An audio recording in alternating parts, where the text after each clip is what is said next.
Hi guys, today from New York. Today I will talk for you with Jimmy Song. Jimmy Song is one of the most popular crypto influencers. He is a Bitcoin core developer. He is a Bitcoin maximalist and early Bitcoin investor.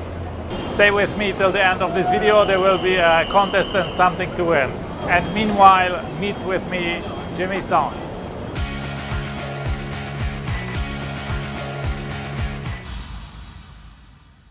Jimmy, we are presenting, great people, the movers of shakers of the industry on my channel. So tell me about your story. When did you find out about Bitcoin, about the industry? How did you come to the industry? Yeah, so I got into it in 2011 when I saw a story on Slashdot. And Slashdot is sort of like a technical website, and It said, the story, I know most of the stories, but one of them was, Bitcoin has broken $1. I'm like, what the hell is Bitcoin, and why don't I know about this? I consider myself a pretty technically knowledgeable guy, so I was like, how do I not know about this? So I researched it for the rest of that day, and I was just absolutely transfixed. I was like, 21 million, I can't believe that. And so I was like, okay, I need to get some before everybody else.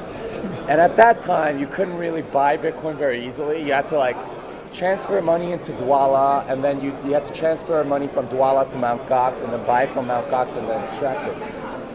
So it took two weeks to actually set up the pipeline to get it. You couldn't buy it with a credit card or anything. So I ended up just sort of forgetting about it. Biggest regret of my life is not buying Bitcoin at $1. So eventually I did buy some. That summer it went up to $30, and I was like, oh crap, I gotta go buy some. So I finally did it around that point. So it was 2011. And then 2013, I just held it at MtGox all that time. And 2013, one of my friends told me, you really need to get your money out of MtGox, man. They're doing some shady stuff. So I was like, oh, okay. Well, and I looked into wallets and stuff. I was like, all right, how do I do this? So you didn't even have a wallet? No, I didn't have a wallet. I just kept my money on MtGox. So I'm very sympathetic to all those people that just sort of keep it on our exchange. And of course, I owe that friend a huge debt of gratitude because he told me to get it out. So I downloaded the Armory Wallet, and I was like, man, this is crappy. Which is ironic because I ended up working as VP of engineering there a couple of years later. Okay. So I downloaded it. I moved out all my MtGox coins to Armory. And of course, later that year, they had some serious problems, and they ended up going bankrupt. But that's how I got into Bitcoin development. Was I realized, okay, it needs more infrastructure. You didn't have to learn that lesson hard way. No. Thankfully, my friend spared me. And Andrew Hires, if you're out there, I owe you. I was talking several months ago to Roger Ver, and he didn't lose money in that hack, but he did in the one before. Anyone that's been in this space for a while has been through so many hacks that you learn how to manage your own money. And the list of scams in crypto is just so huge. Even right now, there's a ton of them. So that was the big lesson, and that's how I got into Bitcoin development, was because I was like, okay, there are all these other tools. Your background is more of a developer at that time, or a scientist or cryptographer? Well, I was a programmer for 15 years before I got into Bitcoin development. Okay. And this was 2013. And I was a full stack developer. I did all sorts of stuff. 2013, I started using the software, and then I got into colored coins. And I started developing and helping move that project forward. And that's I got paid in Bitcoin to work on open source, which was kind of it was from a guy in the Ukraine. Only with Bitcoin can you do that, right? Some guy in the Ukraine is paying me Bitcoins to work on something, and I'm in Austin, and it was amazing. I was like, this is amazing. Alex Mizrahi, if you're out there, you're the first one that gave me a Bitcoin job, so he knows who he is. But yeah, that was just really cool, and I was working on that 40 hours a week, along with my job, 40 hours a week. So I was and I have kids and stuff, so it was really tough. I was like, all right, you know what? I should just quit and do Bitcoin stuff. So that's what I did. I worked at Monetas after that, and then after that I worked at Armory. And then I worked at Paxos, and now I'm teaching Bitcoin programmers. Exactly. I will come to that topic, to your teaching, because I advise my viewers, my audience, to get fit into in Bitcoin, also in programming, and this is, actually the safest, the easiest way to become a millionaire in Bitcoin with no advance money is actually to program, right? Yeah. And to get involved as a programmer in the space, right? Because on average, I think beginner blockchain programmer earns on average $162,000 a year. Yeah, and I think that's on the low side, actually. On the low side, right? Well, if you think about all the ICOs, think about all the ICOs and how much money they have. They have so much money, and there is one programmer for every 9 positions. For 11. 11 positions. 11 positions. Yeah, it's getting crazy. There are more money in the space than there are people in the space, or programmers in the space. So they throw money at you. And so this is there's a supply problem. And the interesting thing about the supply is that a lot of these people now have way too much money. So you can't convince them to work for you unless you give them like a tremendous amount of money. So I mean, a lot of Bitcoin devs obviously have FU money, right? Like they don't need to work for anybody, and like crappy ICOs especially can't get developers. So I mean, there's a huge developer shortage all over the map, but especially for a lot of these crappy ICOs. I don't think you should work for them, but they are part of the statistic, and that they drive the demand. Okay, so you are Bitcoin core developer yourself. Yes, I am. And you teach also about Bitcoin programming. Yeah, so it's a 2-day course. Yeah, it's over 2 days, and you create your own Bitcoin library in Python from scratch. Okay. So you start with very basic math primitives, finite fields, elliptic curves, and you have to understand that in order to understand elliptic curve cryptography. At that point, you understand signing and verification and what that actually means, and then you can create transactions, and then you can create block or understand how to parse and blocks and understand what proof of work is, and eventually you can, you have enough sort of mental hooks to be able to, continue on that stuff and be able to develop in a normal way. So, how can people find you in that area? I mean, where do you have a website for that, or what? It's programmingblockchain.com. And very good address. Yeah. So and there's a link to scholarships. So we've been giving away more scholarships. So it's easier than ever. So my course isn't cheap, right? It's like $3,000 if you book a month ahead of time, up to $4,000 if you're booking like 3 days before. My course in New York, by the way, is full. So no, don't apply for that. Toronto, Sao Paulo, Denver, those are more open. Okay, so they are like actually presence courses. It's not, you don't give webinars on that? No, not yet. Okay. But it's 2 days, direct instruction, and you have to code your own library. There's a point in the second day where I send you testnet coins, and you have to create a transaction that spends those coins from using your library, and that tends to be a big highlight for all my students. So that's like a big highlight. So you're going to learn all that stuff, not necessarily thoroughly, because it's a lot of info. It's like a semester's worth of information in 2 days. So I don't expect everyone to get all of it. In fact, I expect nobody to get all of it. You're supposed to review afterwards. Okay. But it gives you enough to get started and become a developer. You're obviously going to have to put in some hard work, but it's not going to be like just sort of thrashing blindly. You have a program that you can really learn and get into this stuff. And we need more developers, and like I said, people are constantly graduating out with FU money, so there's always going to be a need. I think I'll always have room for this class. So, yeah. Okay, let's talk about the industry, about Bitcoin and so on. You're a Bitcoin maximalist, from what I know. Did you invest in any altcoins? Well, I have altcoins that I respect. So Monero, Zcash, and Decred I definitely respect because their developers actually know what the hell they're doing. A lot of other coins just sort of clone Bitcoin and change maybe 1 or 2 parameters, or do things in a way that are completely insecure and call it secure. With those 3 projects, I think they actually have something. ZK Snarks is interesting technology. Confidential transactions is interesting technology.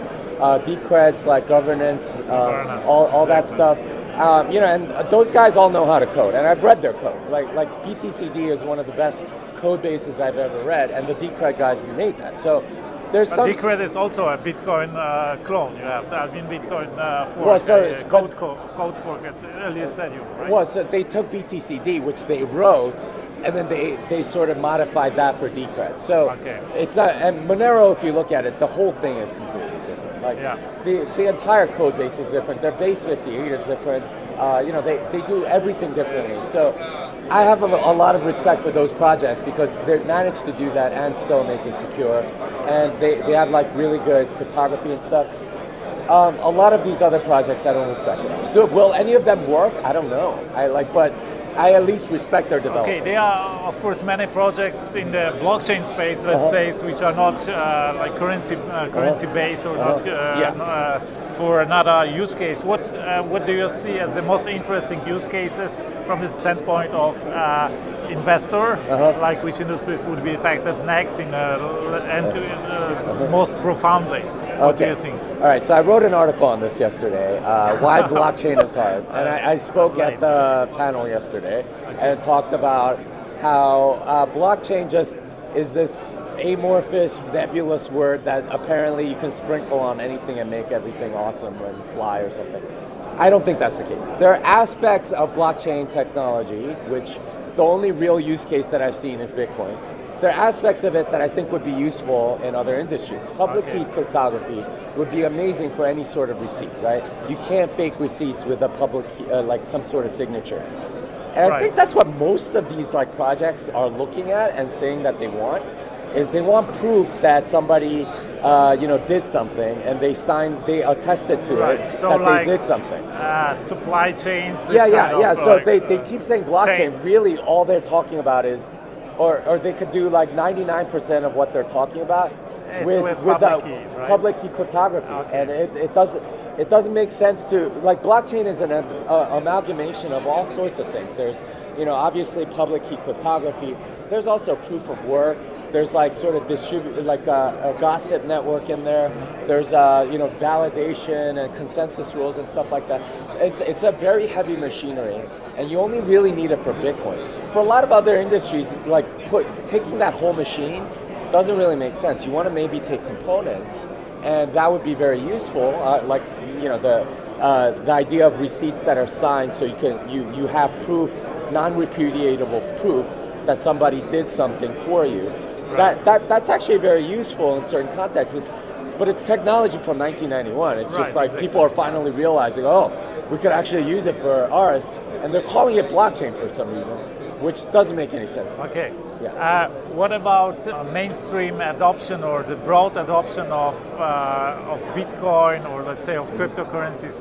How far are we there, or how soon will it happen? And what are the major roadblocks you see on the way there? What challenges should be solved before that? Well, if I were a social scientist or an economist or a political person, I would be able to answer that. But I'm really just a technical guy, right? I could tell you. So you think there are no like technical challenges? Well, I mean there are, but I think mostly it works, right? Bitcoin already works, and those are more sort of social adoption, sort of like people that are maybe more into marketing and have studied like how things spread. Those would be the people to ask that question. I'm the technical guy. If you want me to. So you don't think like that? Let's say fungibility would be an issue that need to be addressed, or? It might be, but again, that's a social question, right? Like it's not necessarily a technical one. I know what's possible. I know how it could get adopted, but is it really demanded by the market? I don't know. Is it really something that people need in order to really adopt it? I don't know. Those aren't questions that I'm really qualified to answer. Above my pay grade, if you will. Okay. Okay. Let's talk maybe about what were the most surprising things that because you are in the crypto space for 5 years that happened in crypto space that most surprised you. Okay. The biggest one I think was Bitcoin Cash. I think that was, to me, the biggest event, the most uncertain event, and the one that proved Bitcoin's anti-fragility more so than anything else. I wrote an article back last April, why a Bitcoin divorce will be really, really painful. And I made this argument that we would lose like all sorts of things as a result of splitting. And none of that turned out to be true. So I'm glad that I was wrong. And I was really scared about it. What Bitcoin Cash proved to me was that Bitcoin is actually anti-fragile. Things that attack it make it actually stronger.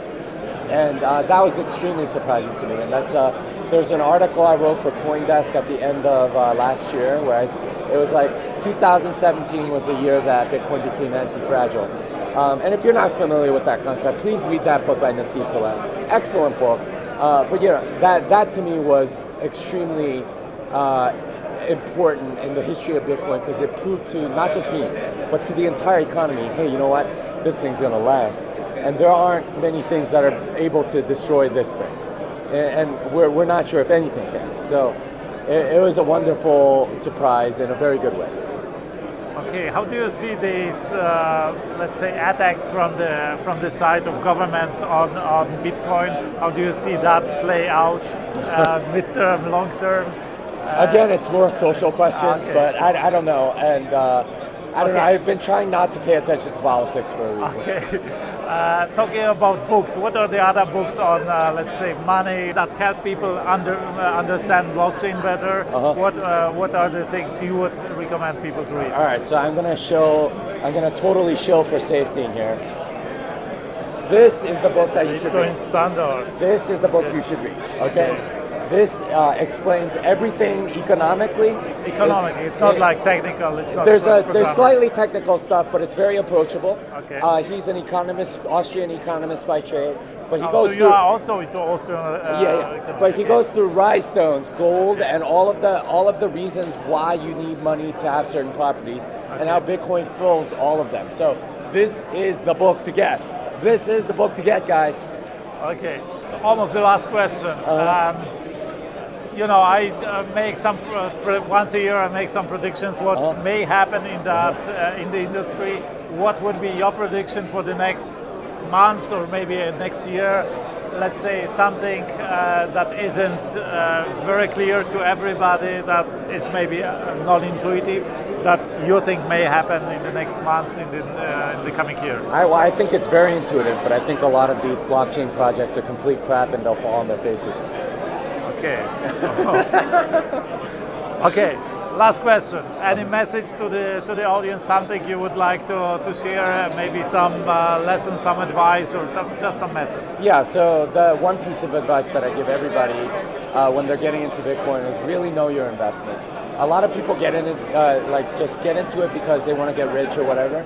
But if you really want the 100x gains, you need to know what the hell you're investing in, because that's what will give you the conviction to hold through a 100x gain.